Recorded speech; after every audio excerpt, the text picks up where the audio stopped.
Monsieur le Président de l'Université, merci pour votre invitation extrêmement chaleureuse. Elle a été dès les premiers mots. Et je me sens profondément honorée d'être présente ici. Je suis d'ailleurs habitée par une intense émotion. Et les motifs de cette émotion s'entremêlent. Madame la rectrice, monsieur le doyen honoraire, merci pour cette présentation. Je suis profondément émue d'abord par votre présence si nombreuse et déjà si attentive, émue aussi de m'exprimer dans cette université prestigieuse dont vous avez dressé le portrait avec une sobriété impressionnante. Mais parce que je ressens bien que cette université est solide sur son histoire, c'est un campus bien campé sur son passé et les grandes et belles figures qui l'ont fréquenté, mais surtout avec cette volonté extraordinaire que vous manifestez, vous avec toute votre équipe, Monsieur le Président, pour faire cette université cheminer dans le XXIe siècle, paisiblement, avec la conviction simplement que le monde et la vie nous réservent encore tant de mystères. Madame la préfète, Monsieur le maire, président de la communauté, l'agglomération, messieurs les parlementaires, cher ami Alain, cher Jean-Michel, Clément, mesdames, messieurs, mesdames et messieurs, vos grades et qualités, et mesdames et messieurs du corps professoral, je le disais, j'éprouve une intense émotion parce qu'il y a des figures qui ont habité mon panthéon et qui ont étudié ici. Évidemment, je pense à Rabelais, même si je suppose que c'est avec le plus grand discernement que vous tenez compte des enseignements de Rabelais. Il y a eu Descartes, et nous savons le rôle qu'il a joué dans notre mode de raisonnement, cogito ergo sum. Il y a eu Yves Bonnefoy, poète que j'aime beaucoup, le pas risqué sur la porte peut encore vaincre la nuit. Il y a eu Alain Claes, qui m'offrit ce matin le cadeau de visiter le chantier de l'institution judiciaire, de la cité judiciaire, parce que c'est un projet sur lequel nous avons eu à nous battre ensemble lorsque son financement fut compromis. Não sou nada. Nunca serei nada. Não posso querer ser nada. A parte isso, tenho em mim todos os sonhos do mundo.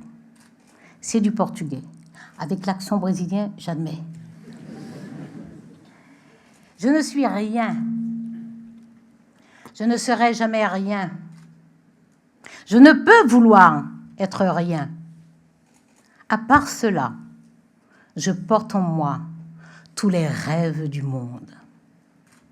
Ce n'est pas d'un poète brésilien, c'est d'un très grand poète portugais, Fernando Pessoa, dont vous savez qu'il a publié sur d'autres signatures. Et je voudrais que chacun d'entre vous retienne ce dernier vers. À part cela, je porte en moi tous les rêves du monde. Et lorsque je viens, moi, dans un lieu de savoir, de connaissance, comme l'université, c'est parce que je décide de porter le préjugé que cela concerne chacun d'entre vous. Et que je mise sur ce que l'addition, l'entrelacement même de ces rêves, de vos intelligences, de vos énergies, peuvent apporter aux besoins d'un monde qui craque. Nous pourrions disserter à perte de vue de ce que j'ai proposé comme titre, ce que nous enseignent les désordres du monde. Nous pourrions le faire dans une démarche de constat, donc de démoralisation. Mais si je viens jusqu'à vous, c'est parce que je choisis de parier sur vos élans, sur votre enthousiasme, sur vos ardeurs, sur votre curiosité, sur vos penchants aussi, j'espère, à ne pas consentir aux choses sans en interroger le bien fondé et la justesse. Aussi ai-je décidé d'aborder cette question des désordres du monde sous le prisme de la gouvernance du monde. Le monde ne nous est pas donné. Il est construit et déterminé. Et celui dans lequel nous vivons a été tracé ligne par ligne par des choix de génération, par des décisions ou des omissions. Et ce qui ne fut pas délibérément voulu fut induit néanmoins. Je vous propose de passer rapidement en revue quelques-uns de ces grands désordres du monde tels que je les entends. Léo Ferré, dans une chanson, dit « Le désordre, c'est l'ordre moins le pouvoir ». La phrase est belle, elle est stimulante aussi, mais elle est savante. Et d'ailleurs, plus que tous les autres, les artistes, les écrivains, les philosophes nous donnent à voir et à lire le monde, parce qu'ils nous en révèlent les opacités. Ils en débusquent les beautés et les secrets. Et c'est pour ça que cette phrase est savante. Lorsqu'elle nous dit que le désordre, c'est l'ordre sans le pouvoir, elle suggère en miroir que l'ordre pourrait être, souvent, sans doute, du désordre sur lequel règne un pouvoir. Et à réfléchir sur cette phrase, nous réalisons ce que nous enseigne la philosophie et la littérature, au moins depuis Homère, l'Iliade et l'Odyssée, sur les stratégies de pouvoir, de conquête et même de résistance, à savoir que leurs deux piliers sont la force et la ruse. Même si Machiavel avait dit et estimait qu'il fallait reprendre Pise par la force ou par l'amour. Mais ça, c'est une autre histoire, je vais vous la raconter une autre fois. Sur la question de l'ordre et du désordre, je voudrais m'arrêter très peu de temps sur une philosophe, Simone Veil. Je parle de Simone Veil, pas de la magistrate qui fut ministre de la Santé, qui nous a quittés récemment et pour qui j'éprouve aussi un immense respect, une très grande affection. Simone Veil, la philosophe, qui a montré un souci très grand du bien public et qui refuse d'opposer l'ordre et le désordre. Je vous invite à, mais peut-être que vous la connaissez déjà bien, vous connaissez bien sa pensée, pour celles qui ne l'ont pas encore lue, à commencer peut-être par l'enracinement, à poursuivre avec l'Iliade ou le poème de la force, mais à commencer par l'enracinement sur les obligations que nous avons les uns vers les autres. Donc c'était juste pour vous ouvrir l'appétit. Mais restons donc sur la force et la ruse, parce que nous allons les retrouver. Alors peut-être que pour enlever à la ruse sa dimension péjorative et son caractère sulfureux, nous allons la remplacer par l'habileté. C'est ce que nous offre la richesse de la langue. Mais nous allons retrouver la force et la ruse, ou la force et l'habileté, dans ces grands désordres que j'évoquais, mais aussi dans leur mode de résolution, dans le traitement qui leur est réservé. Ces désordres sont de nature différente. Par exemple, les désordres géopolitiques, ils sont là, ils nous sautent aux yeux. Je pense par exemple à la Turquie, autrement dit à l'émergence presque tranquille aux portes de l'Europe d'un pouvoir autoritaire. Un pouvoir autoritaire qui pratique un aveuglement répressif. Cela n'atténue en rien les responsabilités de dirigeants européens qui, pendant tant d'années, ont tergiversé sur la question de l'adhésion de la Turquie à l'Union européenne. Il demeure que ce pouvoir autoritaire est dorénavant installé. Nous en voyons les manifestations avec les arrestations, les emprisonnements arbitraires, incontestablement, mais aussi les ramifications en dehors même des frontières turques. Vous pensez comme moi à cette ingérence dans la campagne électorale allemande, mais aussi à ces pressions qui sont exercées sur des gouvernements, notamment en Afrique, pour la fermeture d'écoles qui seraient liées au réseau de Fethullah Gülen. Je ne sais pas si M. Gülen est fréquentable, Je constate en tout cas que pour l'instant, il est inaccessible, ce qui n'est pas le cas des milliers, centaines de milliers d'écrivains, de journalistes, d'artistes, de magistrats, d'avocats, de fonctionnaires qui font l'objet d'arrestations et d'emprisonnements en Turquie. En restant dans la même zone, nous avons un autre sujet géopolitique, celui du peuple kurde, de son territoire. Nous savons que, vous avez suivi récemment le référendum organisé sous observation internationale.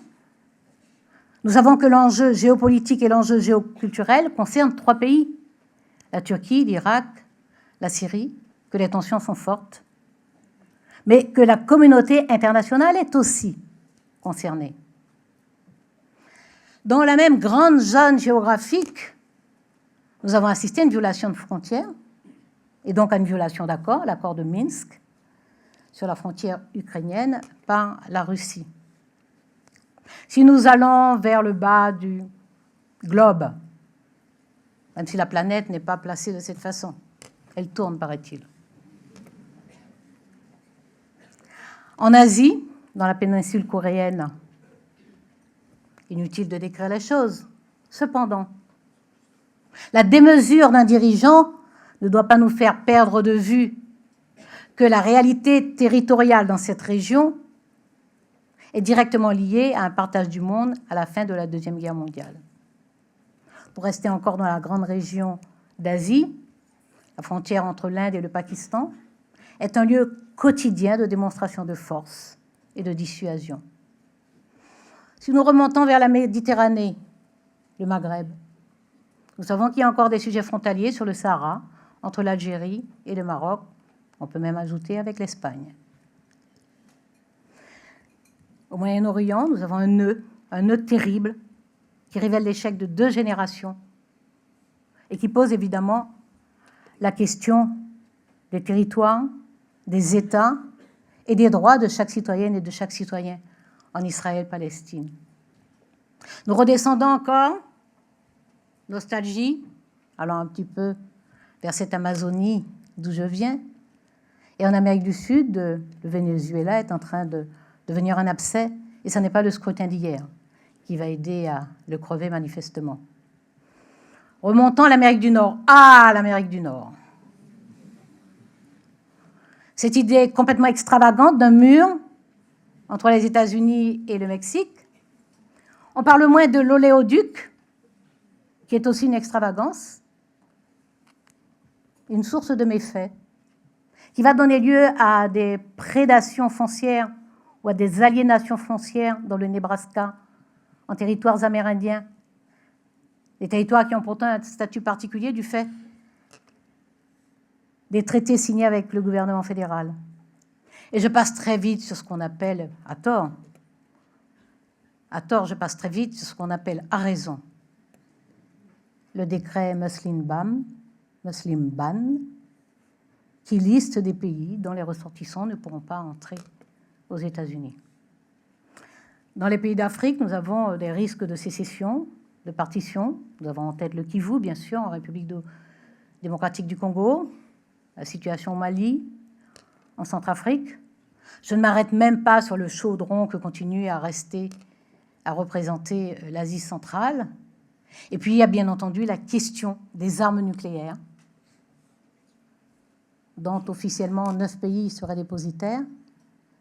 Et puis, la prolifération d'armes conventionnelles qui sont détournées, d'ailleurs, parfois, partiellement, par des forces terroristes, et la complaisance, voire même la complicité de certains États avec ces forces terroristes. Voyez juste quelques désordres géopolitiques, et seulement géopolitiques. Il y en a d'autres. Il y en a d'autres, d'une autre nature. Par exemple, grand désordre financier autour des fonds vautours. Évidemment, ils ne s'appellent pas ainsi. Ils s'appellent hedge funds. Pour la plupart, ils ont leur siège dans des paradis fiscaux. Ils font des acquisitions spéculatives. Ils achètent des dettes souveraines à vil prix et se les font rembourser au prix initial. Ils sont un peu moins d'une trentaine, 26. Ils ont déjà saigné une trentaine de pays, 32, avec un peu moins de 300 procédures, demandées au Malawi, la famine qui a suivi, parce qu'ils obtiennent des décisions judiciaires qui les autorisent à saisir les fonds, les biens, et parmi ces biens, parfois, ce sont des cargaisons de céréales pour des pays qui connaissent après la famine. Ils font des bénéfices extravagants. Sur l'Argentine, ils ont fait 2500% de bénéfices. Et ce sont des décisions judiciaires. Si ça n'est pas un désordre du monde, ça, je ne sais pas ce que c'est que le désordre. Ce n'est pas une ruse, ce n'est pas une astuce, ce n'est pas une pratique illégale. Elle est encadrée et des juridictions sont enrôlées pour permettre de tels abus, asphyxier des peuples. Il y a d'autres désordres qui sont de nature éthique, juridique, politique. Je pense au drame des Rohingyas au Myanmar. Il y en a d'autres qui, de mon point de vue, relèveraient du judiciaire. Je pense à la façon dont gouverne le président des Philippines, M. Rodrigo Duterte. Et puis il y a d'autres questions judiciaires, telles que la légitimité de la Cour pénale internationale, qui doit encore être consolidée. Nous faisons face à des désordres démocratiques, notamment ces modifications intempestives de constitution pour multiplier à l'infini les mandats présidentiels dans un certain nombre de pays, ou encore toutes ces entraves aux processus électoraux. Et puis, il y a des désordres institutionnels. Et j'allais presque dire, nous y voilà, puisque je vous ai dit que nous allons aborder ces désordres sous le prisme de la gouvernance du monde. Et c'est parfois le fonctionnement de la communauté internationale qui permet, aggrave ou fixe des désordres dans le monde. Quel est l'état de cette gouvernance du monde? Elle est paradoxale. Le monde n'a jamais été à la fois aussi orageux et en même temps aussi accessible à la diplomatie. La Charte des Nations Unies place tous les pays sous un régime d'égalité. Les espaces de discussion et de négociation sont nombreux et disponibles. Et pourtant, nous n'avons jamais eu autant d'impuissance et autant de malentendus, aussi nombreux, aussi fréquents, aussi persistants, que depuis que nous disposons de tant d'espace de discussion et de négociation. En tout cas, depuis que les pays ont accepté cet ordre international du monde. La situation grotesque qui est due aux disputes publiques et aux invectives réciproques entre le président des États-Unis et le président de la Corée du Nord n'est pas qu'anecdotique. Elle révèle quelque chose d'essentiel qui doit nous inquiéter. C'est que les institutions, même lorsqu'elles sont vertueuses, peuvent être placées sous la pression de comportements médiocres. Et même lorsqu'elles sont capables d'amortir les effets de ces comportements, nous ne sommes pas sûrs que ces effets-là ne peuvent pas les travailler de façon insidieuse et souterraine parce que, de toute façon, ces institutions ont aussi des fragilités. Le discours du président des États-Unis à l'Assemblée générale de l'ONU le mois dernier n'était pas seulement inculte et provocateur, matamore, indigent. Il n'était pas que ça. Outre l'ignorance étalée, je pense notamment à la façon dont il a prononcé la Namibie. Mais nous y avions habitués. Il y a eu l'incident sur la Thaïlande, au début de son installation dans le bureau ovale. Nous avons connu aussi ses déclarations contradictoires sur la Crimée. Nous savons ses limites en géographie et en culture, lorsqu'il confond la culture persane et les cultures arabes. Nous savions tout cela. Mais ce discours n'était pas qu'indigent et provocateur. Je l'ai trouvé, moi, d'une inquiétante et indécente régression. America First. Avec cette connivence, disons, aux autres dirigeants du monde, mais vous aussi, lorsque vous parlerez de votre pays ou lorsque vous discuterez d'un sujet, ce sera votre pays first.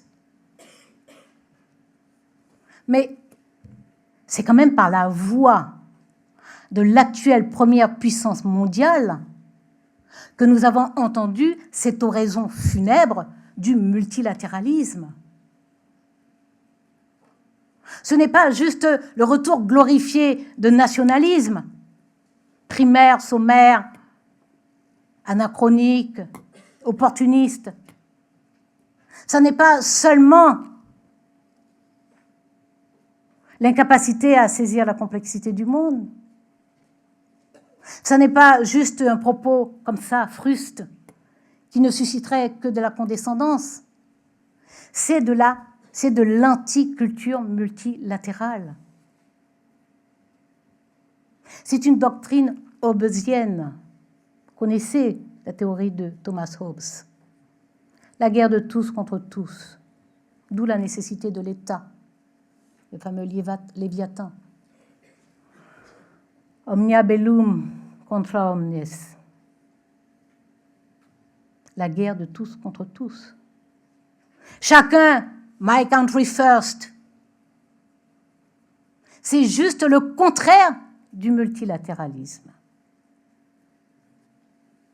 Et en face, on ne peut pas se contenter de proclamer son attachement au multilatéralisme.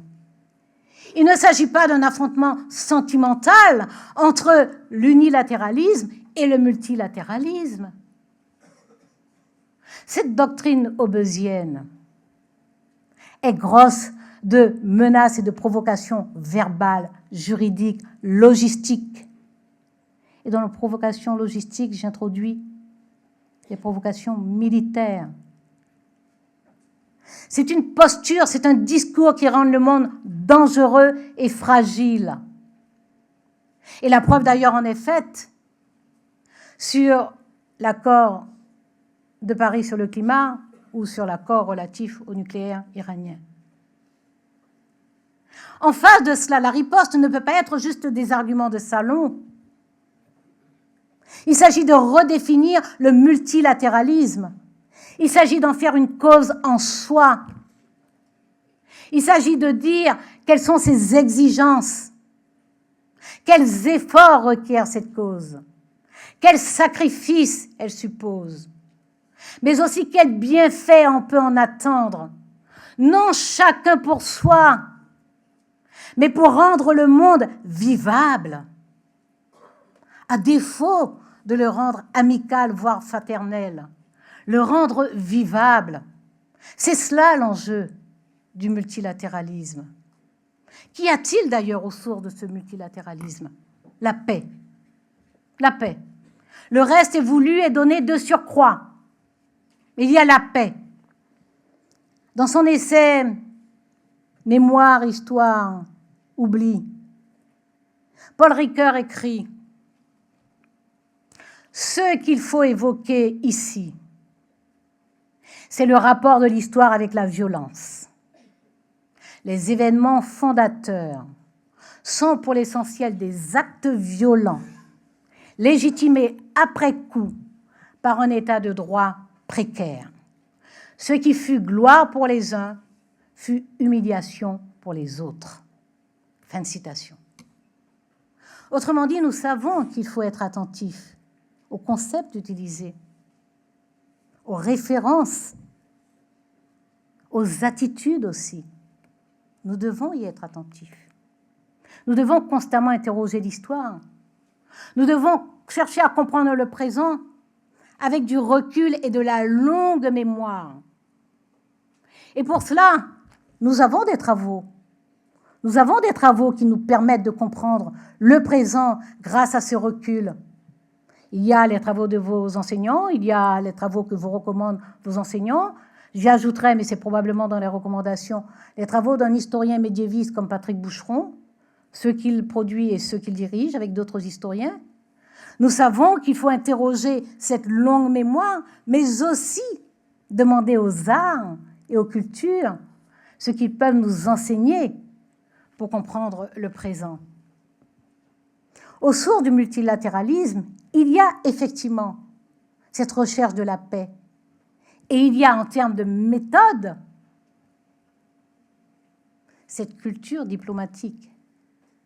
Et dans nos instances multilatérales contemporaines laïques, il y a l'empreinte de cette culture diplomatique qui est née avec les traités de paix de Westphalie, ça remonte, 1648, au terme de la guerre de 30 ans et de la guerre de 80 ans. Les auteurs considèrent que c'est là qu'a émergé la diplomatie de l'esprit. Autrement dit, pour instaurer la paix, il faut créer les conditions de la paix. Et qu'est-ce qui peut mieux créer les conditions de la paix que la circulation des idées et des œuvres, le partage d'événements culturels, la connaissance réciproque du droit, des cultures juridiques, des systèmes judiciaires? Qu'est-ce qui peut mieux que tous ces actes-là créer une sociabilité, des conditions d'une conversation, donc de négociation? Et si, je précise, nos instances multilatérales laïques, ce qui est inhabituel, on parle de nos instances multilatérales, personne ne vous dit laïque à côté, c'est justement en référence à ces traités de Westphalie. Parce que nos instances multilatérales actuelles reposent encore sur ces postulats westphaliens. Quels sont-ils? Et pourquoi je dis laïque? Je dis laïque tout simplement parce que la négociation qui met ce terme à ces guerres de 30 ans et de 80 ans procède d'une laïcisation des processus de négociation. Un des grands motifs de conflit, ce sont les guerres de religion. Vous avez tous appris ça à l'école primaire, au collège, au lycée et je crois à l'université aussi. Les guerres de religion, parce que ça a poursuivi l'humanité depuis avant même les religions monothéistes et depuis les religions monothéistes avec une constance assez époustouflante. Sauf que dans cet affrontement, principalement entre catholiques et protestants, c'est aussi la possibilité de coexistence avec la religion réformée, la religion luthérienne. La papauté, qui en général arbitre, n'apparaît plus comme potentiellement un arbitre impartial. Ils comprennent donc, et pas tout de suite, parce que les auteurs considèrent que ça a pris 15 à 30 ans, l'élaboration de ce processus laïque d'instauration de la paix.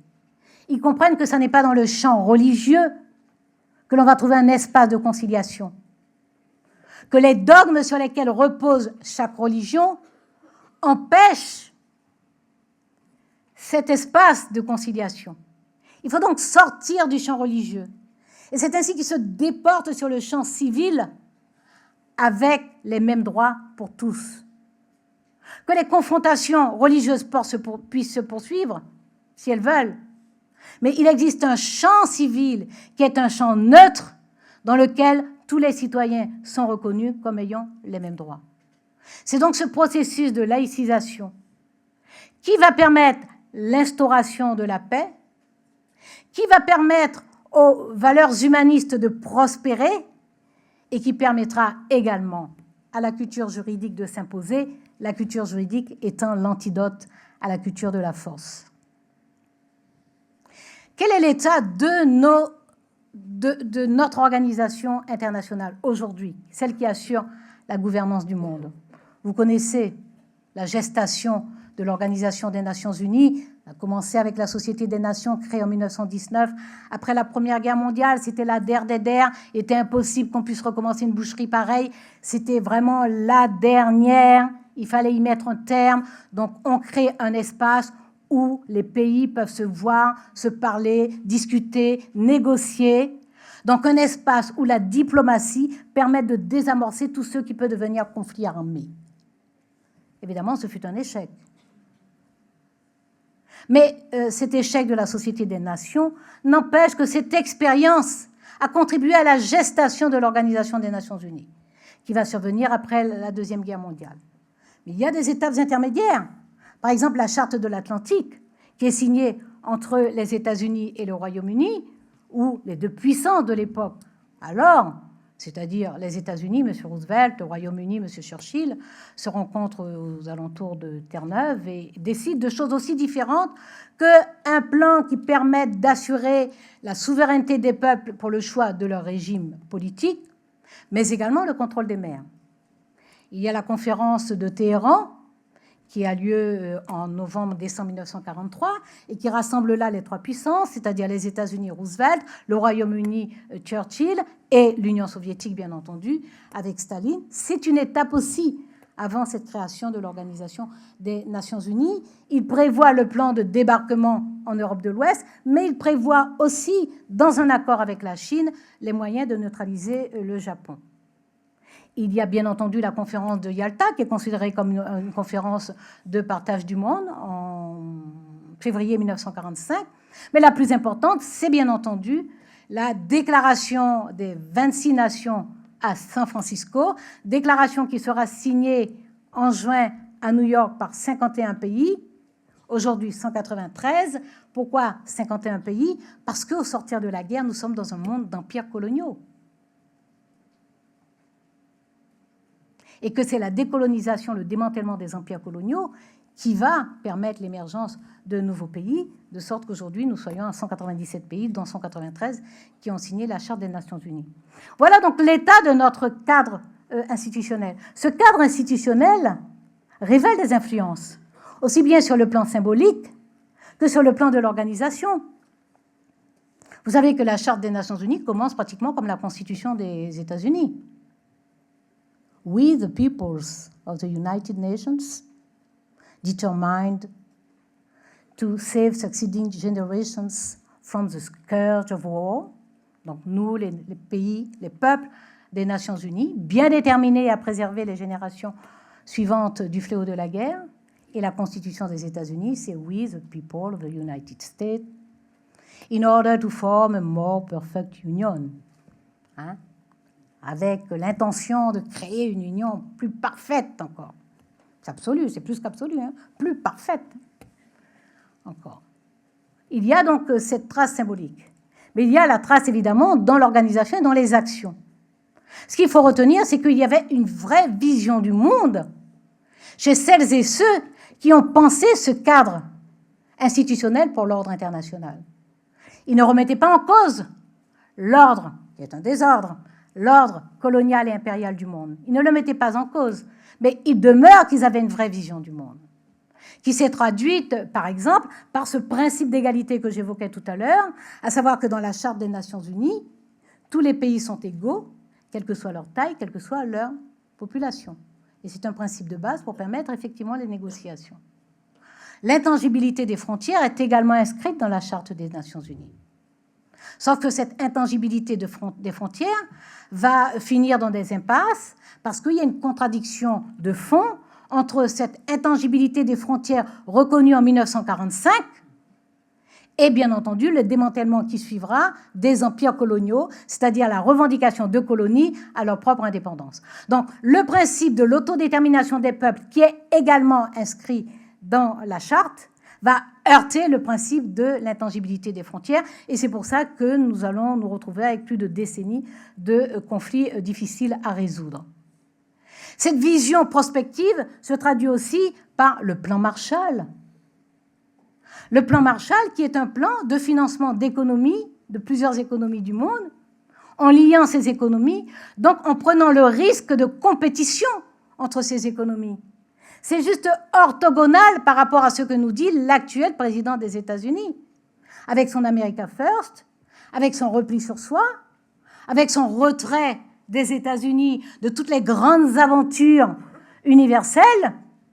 C'est absolument orthogonal. Les institutions de Bretton Woods sont instaurées également après la Deuxième Guerre mondiale, c'est-à-dire le Fonds monétaire international, la Banque mondiale, le GATT, General Agreement on Tariff and Trade, qui va devenir l'OMC, l'Organisation mondiale du commerce. Ces institutions de Bretton Woods vont instaurer le dollar comme devise mondiale, d'abord étalonnée sur l'or et ensuite rendue non convertible une trentaine d'années après. Mais au-delà de cela, dans cette vision prospective, il y a aussi ces conventions internationales. qui charpente un corpus de valeurs, de droits, de libertés, d'interdits. Parmi ces interdits, il y a l'esclavage, la traite des personnes, la servitude pour dette, le trafic d'organes. Et tout cela est organisé autour de la Déclaration universelle des droits de l'homme du 10 décembre 1948. Et les droits seront reconnus ainsi par étapes et par catégories, les droits civils et politiques, les droits économiques et sociaux, les droits culturels, les droits collectifs, par exemple à un environnement sain, les droits des femmes, avec des blocages aujourd'hui encore, les droits de l'enfant avec la Convention internationale des droits de l'enfant. Et j'ajouterais, dans cette vision prospective, j'ajouterais un acte particulier, il est strictement français, c'est le programme du Conseil national de la résistance. Ce programme qui est conçu par les résistants, principalement des communistes, mais pas seulement, puisque nous savons que toutes les sensibilités politiques ont participé à la résistance et des citoyens ordinaires ont participé à la résistance. Ce programme sera mis en œuvre par le général de Gaulle. Il va se traduire principalement par une politique de service public, par un coût unique sur l'ensemble du territoire de l'électricité pour permettre à tout citoyen et notamment à tout enfant d'avoir de l'énergie, quel que soit le coût de l'énergie dans son propre territoire, et bien entendu une politique d'infrastructure pour désenclaver le territoire. Et j'ajouterai une justice des mineurs qui soit suffisamment visionnaire à travers l'ordonnance du 2 février 1945 pour choisir vis-à-vis des enfants, vis-à-vis des mineurs, d'éduquer, de sanctionner et de protéger. Nous avons donc ces influences et ces actions qui construisent cette architecture institutionnelle qui constitue aujourd'hui notre ordre international, notre ordre de droit international. Que nous enseigne l'histoire? D'abord que les périodes de guerre, de violence, d'affrontement ont été beaucoup plus longues et beaucoup plus nombreuses que les périodes de paix. Qu'apprenons-nous grâce à cette organisation internationale? Qu'apprenons-nous sur notre époque, celle de la Deuxième Guerre mondiale et celle d'aujourd'hui?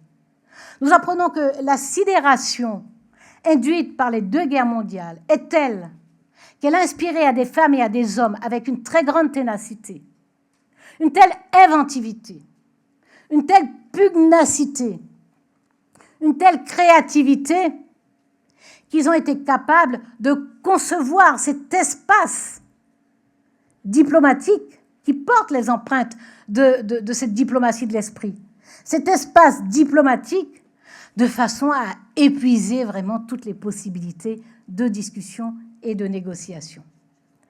Cela s'est fait évidemment avec ce corpus de valeurs que j'évoquais tout à l'heure, et cela s'est fait sur un certain nombre de droits en particulier. Et je voudrais retenir le droit d'asile. Le droit d'asile est un droit qui était pratiqué notamment par les autorités ecclésiastiques, un droit millénaire. Les réflexions de Grotius à la fin, vers le début du XVIIe siècle, au début des années 1600, les travaux de Kant, Emmanuel Kant, sur l'éthique en particulier, c'est-à-dire les obligations des uns vis-à-vis des autres, l'universalité de l'obligation vis-à-vis des autres, les travaux de Simone Weil, que j'évoquais tout à l'heure, la philosophe, sur justement les différences entre les droits et les obligations. Nous avons tous des obligations vis-à-vis des autres, et lorsque nous regardons les autres, et les autres ont des droits, de la même façon que les autres nous regardent, c'est là que surgissent nos droits. Ces réflexions ont permis que le droit d'asile passe de l'acte de charité à un acte civil et politique. Et cela se traduit dans les textes, et notamment dans la Convention européenne des droits de l'homme, dans les textes qui vont apparaître après la Deuxième Guerre mondiale. Depuis, que s'est-il passé dans la parole politique? Pourquoi s'est-elle à ce point appauvrie? Parce que nous ne tirons pas enseignement de ces grands événements qui nous ont secoués et qui ont été à l'origine de la création du monde dans lequel nous vivons. Quels enseignements substantiels avons-nous tirés des deux guerres mondiales, à l'échelle collective et individuelle? De la guerre d'Espagne, du démantèlement des empires coloniaux, dans des processus différents en Asie, au Maghreb, en Afrique subsaharienne, Quels enseignements avons-nous tirés du creuset culturel qui s'est formé entre les pays non alignés? Du passage d'un monde bipolaire à un monde dit multipolaire, mais avec des interstices, sans nous interroger sur les solidarités qui se nouent entre les différents pôles. Quels enseignements tirons-nous de l'exacerbation des nationalismes depuis plusieurs dizaines d'années? Et lorsque je demande quels enseignements nous en tirons, je l'entends au sens de Walter Benjamin, nos expériences communes de l'humanité. Qu'est-ce que nous partageons comme expérience commune? Qu'est-ce que nous partageons comme analyse sur ces expériences communes? Et puis, qu'avons-nous appris de nous-mêmes? Qu'avons-nous appris de nous-mêmes? C'est sans doute le plus délicat et le plus subtil. Pour cela, je vais me référer à une réplique dans une pièce de théâtre de Frantz Fanon. La pièce s'appelle « Les mains parallèles ». Elle a été écrite en 1949. Et Frantz Fanon fait dire à son principal personnage masculin, Épitalos, « Le chemin est désert qui conduit à l'homme. Le chemin est rude qui conduit à moi-même. » Et je crois que c'est dans ce désarroi que nous nous trouvons. Pour ce qui est de nous connaître nous-mêmes, c'est dans ce désarroi que nous nous trouvons depuis 1949, en tout cas depuis après 1945. L'état de l'ordre international est celui-là, il est forcément perfectible. Et tout le monde admet qu'il faut une réforme de l'Organisation des Nations Unies, même si chacun y va de ses méthodes dilatoires, mais tout le monde admet la nécessité de la réforme. Alors parfois, on nous met de la poudre aux yeux en nous expliquant qu'il faudrait réformer la bureaucratie. Sans doute. Mais là n'est pas l'essentiel. Parce que ce serait au contraire minorer l'action protéiforme que les agences de l'Organisation des Nations Unies accomplissent. Ces agences sont l'Organisation mondiale de la santé, dont le travail est absolument incontestable et de grande qualité. C'est l'UNESCO, on a beaucoup entendu parler ces derniers jours. C'est le HCR, le Haut Commissariat aux réfugiés, avec un sujet majeur, là. C'est bien entendu les casques bleus, là où il faut maintenir la paix, par exemple, ou faciliter le dialogue. C'est la FAO, le Fonds pour l'agriculture et la faim. Ces agences font un travail important. Alors, il y a des contradictions. Il y a des contradictions. Je vous ai parlé des fonds vautours tout à l'heure.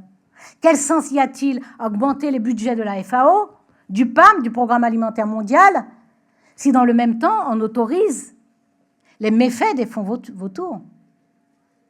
Il y a une contradiction absolument insupportable là. Mais en tout cas, la réforme qu'il faut faire est une réforme politique. C'est la condition pour sortir de cette sévérité variable selon les sujets ou selon les pays. C'est la condition pour redonner de la crédibilité aux instances multilatérales. C'est la condition pour rétablir leur autorité morale et donc leur efficacité. C'est la condition pour que le lieu politique redevienne un lieu politique, c'est-à-dire un lieu de décision, ce qui n'a jamais cessé d'être, parce que les lobbies le savent parfaitement, ils courtisent sans cesse ces lieux de décision.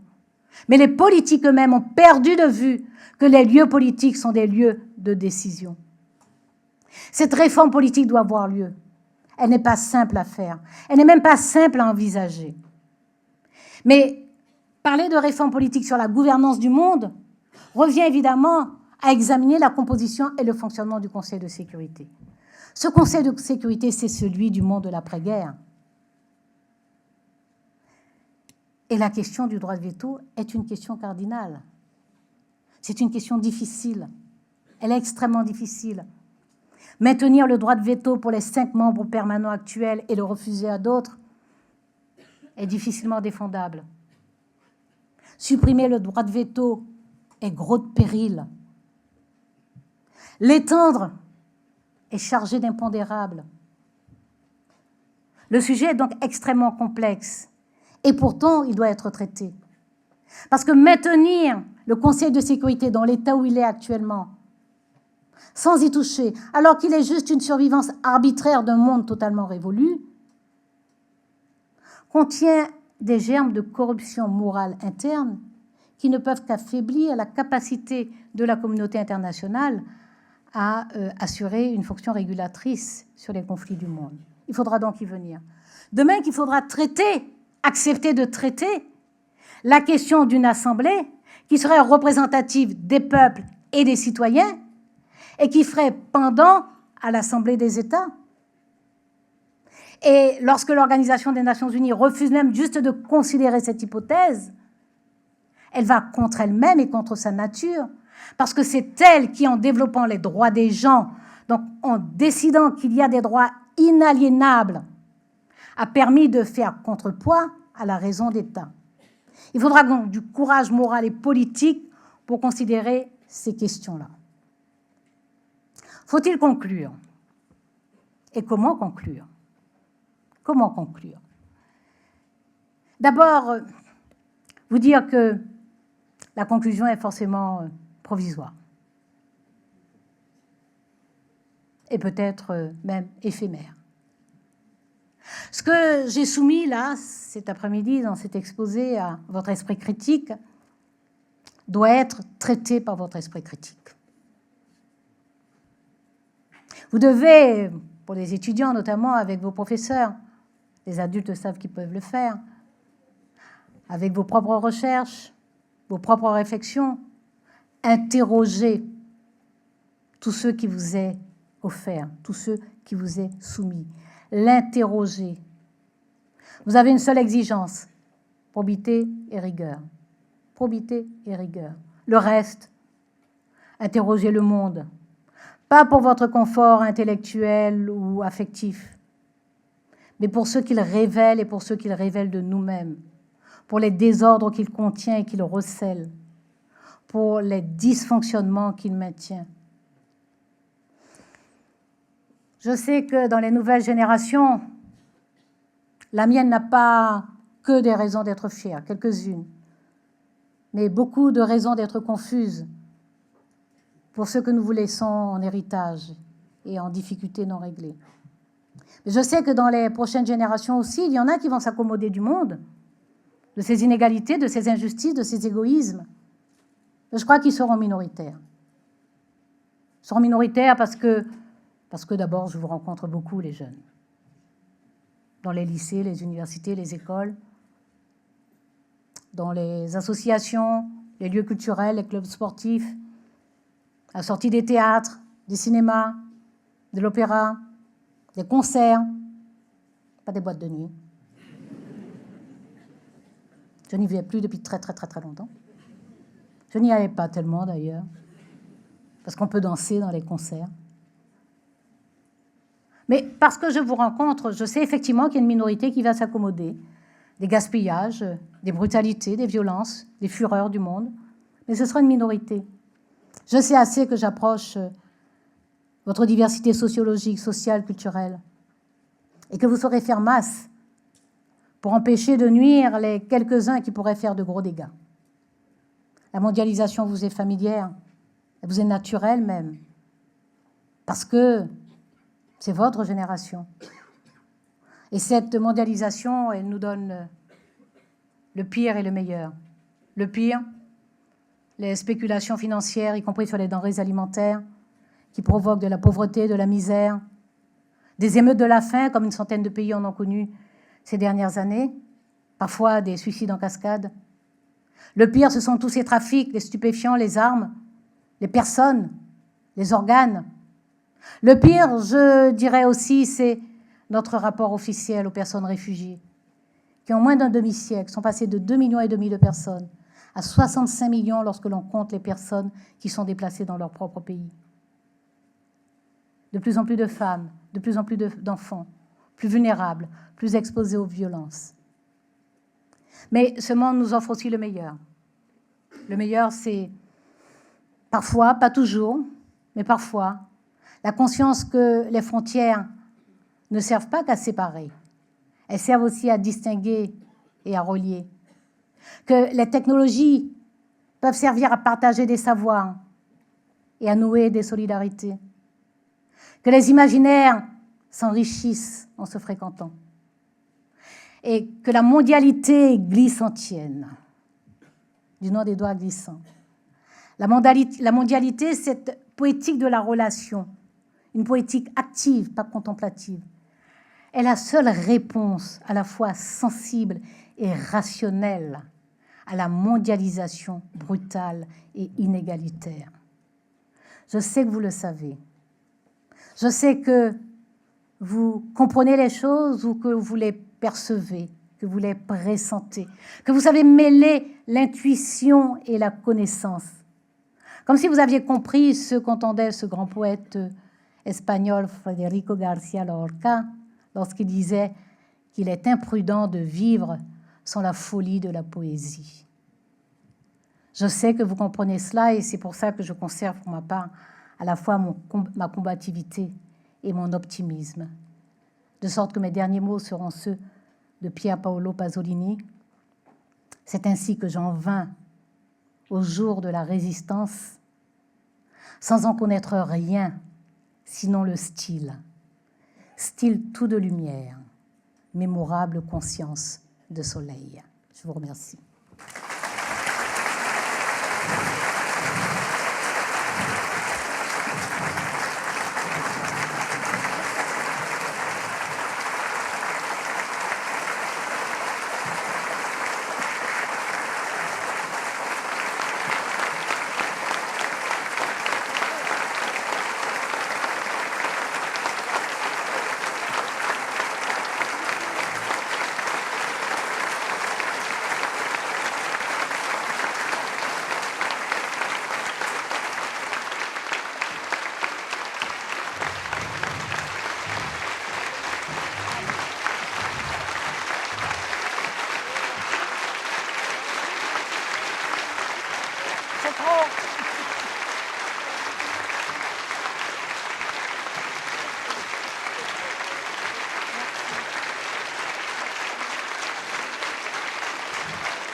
Merci, Madame la Ministre. La finalité de l'université, c'est de former des étudiants disposant de connaissances, de compétences, mais surtout capables de penser à un monde complexe, mais aussi d'agir pour transformer ce monde.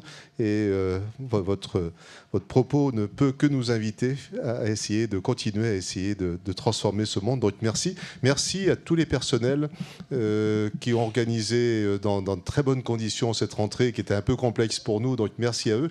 Et puis merci à la chorale, Chantal, à la chorale des étudiants que l'on peut applaudir. Et je vous invite...